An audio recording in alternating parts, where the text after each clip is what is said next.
Do misunderstandings, misinterpretations, or just plain missing the point plague your relationship?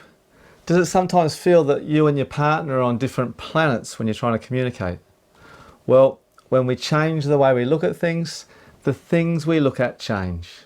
In this video, I want to help you find new eyes on relationship communication. My name is Dadley-Moore. I'm a mediator and a communication and conflict coach. And today's video starts with a confession. I never talk to my wife. What? Never? No, never. Now, we've been married 15 years and we have a great relationship, but not once have I ever communicated with my wife. And guess what? She doesn't communicate with me. The important thing for us all to understand is that every relationship is the same, yours too. No one in this world ever communicates directly with anyone, and that's the hidden truth of communication. We communicate with our perception of people. I communicate with my perception of my wife, stunning human being, and she communicates with her perception of me, and you'd have to ask her to find out what that is. Now, it can never be any different. Whether you've just met someone or you've known them 10, 20, 30 years, you'll still be communicating with your perception of them. We all interact with our perception of the world. And for that reason, there's a world in every head. And this means that there's almost 8 billion worlds out there in this world. Think about that for a second. Now, if you and I were friends, if we were good friends, if we'd known each other 20 years and we were still good friends, then it would have to be that my perception of you would be pretty close to your perception of you, that what I thought of you was close to what you thought of you. Because the closer that is, when that matches up, the better we get on. Have a think about it. Have a think about your friends, your best friends, the ones you like hanging out with the most, the ones that bring the life and light into your day. I'm sure you would tell me that these are the people who know you the best. That their perception of you is accurate to the way that you see yourself. When that happens, when that's lined up, then the communication can work, then the behaviour works, then the relationship works. Everything tends to make sense. The problem exists when there's misperception or a misalignment of perceptions in a relationship, because this equals miscommunication and misbehaviour 100% of the time. Imagine for a second, imagine you're talking to your partner about money and how expensive the last supermarket shopping bill was. This is the shopping that your partner recently did. I mean, obviously the price of food's increased and the price of everything's increased. And you were just reacting to this, you were shaking your head, you were wondering where the world's heading. But let's just say that your partner, they received your communication quite differently. Let's just say their perception is that you're blaming them for the shopping, that they should have bought cheaper food brands, that they aren't tight enough with the money, that they're always spending too much money. Here is a mismatch in perception. Now, we could also flip this round, that you're listening to your partner talk and your partner's telling you all about their day. They've been out with their work colleagues. They've had a great day. They had the best day they can remember in a long, long time. And your partner's sharing with you this excitement. But let's just say that what you receive, that the hidden meaning that somehow you come to, is that your partner's sharing with you that they have much more fun without you. They have much more fun with their work friends than they do with you. Both these are examples of a mismatch of perceptions, a misalignment of perceptions. There's what I call a perception gap we're missing. And when that gap exists, at a minimum, there'll be difficulty. This is two people in their communication missing each other. Now, do you recognize this happening in your relationship from time to time? And when was the last time it happened? Was it this morning or last night or last week? For many of us, this happens often. In the work I do week in, week out with couples and separated parents, what I'm often dealing with is the chaos and trauma born out of misaligned perceptions that have been let loose and allowed to run riot in their relationships. The bigger the gap, the greater the distance between perceptions, the greater the distance between the worlds and the two people's heads, the bigger the problem. Now, I meet with Bob, and Bob tells me Simon, I can't get anything right. It doesn't matter what I do, it's not good enough. She's so reactive, Simon. When I come home from work, I'm just in the door, she's already hassling me. And then I meet with Mary, and Mary tells me, Simon, all he cares about is his work. You know, he gets home, he puts his feet up, he has these expectations of me. He has no idea at all how difficult it is to be at home with the kids all day. He doesn't appreciate me at all. Now, of course, Bob would tell me, what do you mean I only care about my work? The only reason I go to work is to put food on the table and a roof over the head for the kids and the family. That's what I'm doing. And of course I meet with Mary, and she'll say, what do you mean he can't get anything right? He doesn't do anything at all. This is a mismatch in perceptions.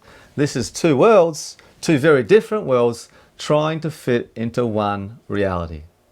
Now, the problem here is not who's right or wrong. In all likelihood, they'll both be right and they'll both be wrong.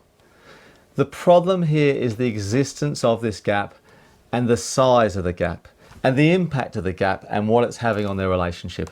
Again, the bigger the gap, the bigger the problem. Now, these perception gaps, this misaligned perception, if it's left unaddressed, can create a negative reinforcing loop, a wicked downward spiral in relationship.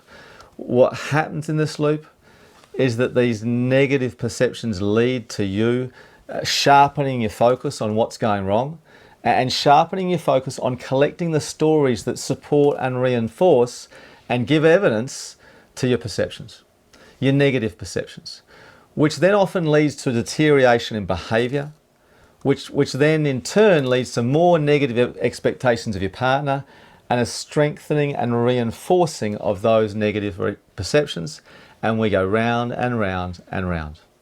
So what's the solution given that there's a different world in every head? How do we minimise the gap in order that we can have effective communication and problem solving?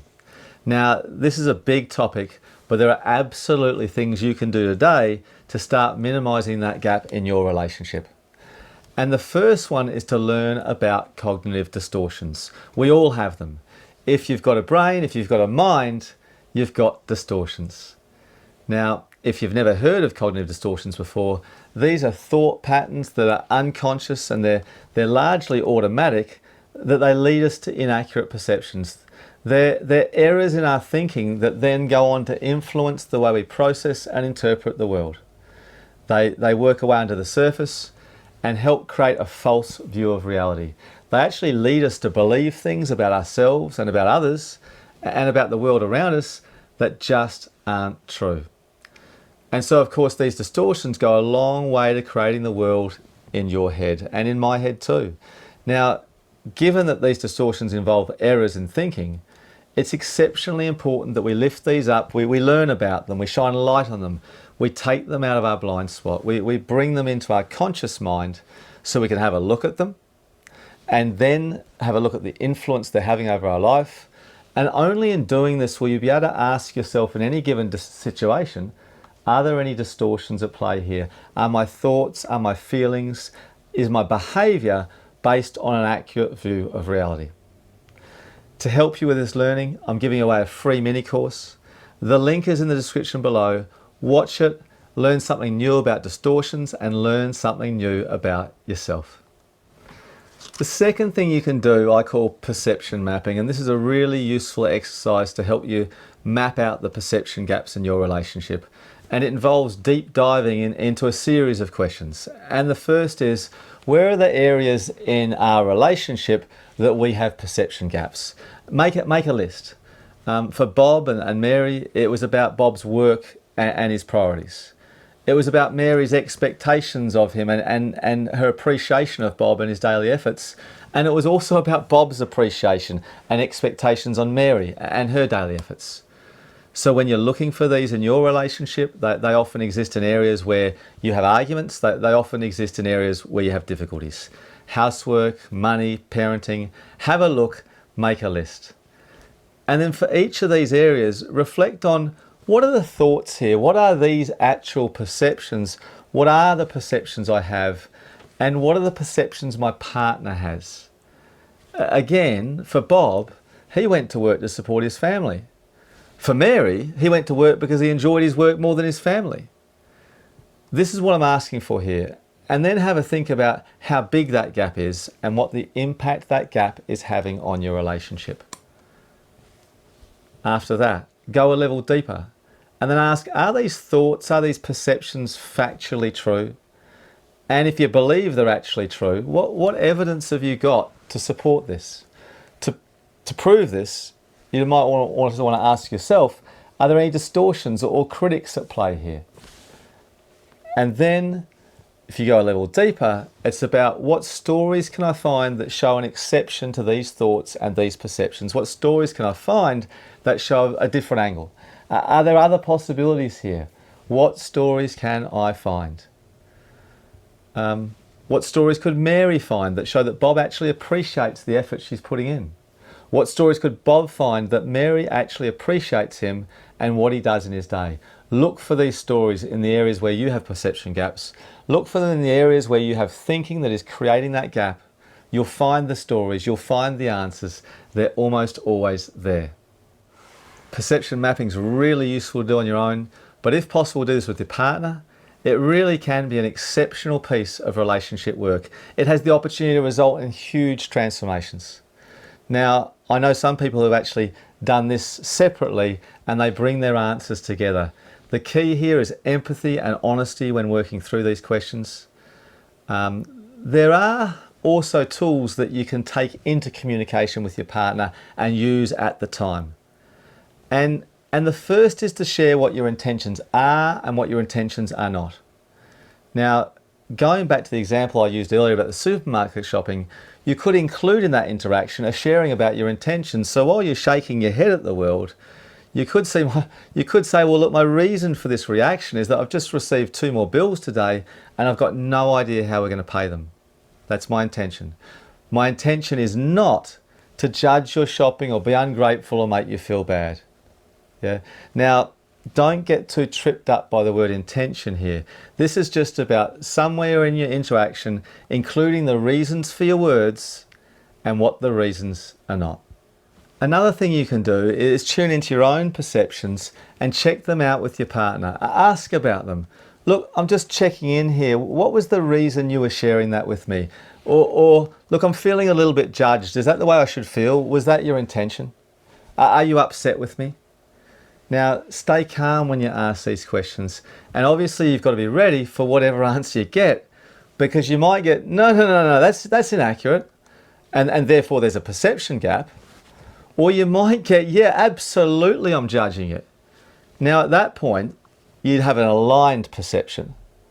And maybe really you would then need to look at if there are other perception gaps here. Maybe there's a gap in whether it's reasonable that you should be judged. Reducing the perception gap certainly doesn't solve all the problems, but when 2 worlds are more closely aligned, healthy communication and constructive problem solving becomes more possible. Okay, the last of the tools I want to share with you today is to name it. To create a language which allows you to name what's going on. Look, I think we're missing each other here. Or look, I think there's probably a perception gap going on. Now, if you can name it, you can pause it. And this pause gives you and your partner the opportunity to look at the situation from the outside in. You also put a pause on the impact it's having on your relationship. Try it. If what you're doing at the moment is not helping you create the communication you want between you and your partner, try something different. And remember from the last video, the last week on patterns and the power of 3, which the link is in the description below if you didn't see it, keep doing that difference and maintain it regardless of the pull. Never go back to the old dance. My hope is you're getting new eyes on relationship communication, new awarenesses, and new tools that will help you move forward and level up your relationship. Please also know that the quickest way to influence how someone perceives you is to change how you perceive them. When you change the way you look at things, the things you look at change. When you change the way you look at a person, the person you look at changes. This is all about perception. And surprise, surprise, here we are again, the finger's pointing this way. Please, I'm keen to hear from you in the comments below. Ask me questions. Leave me any new discoveries or light bulb moments, any aha moments. Watch the free mini course and share with me your distortions, what I call the monkeys. Which ones like to play with you?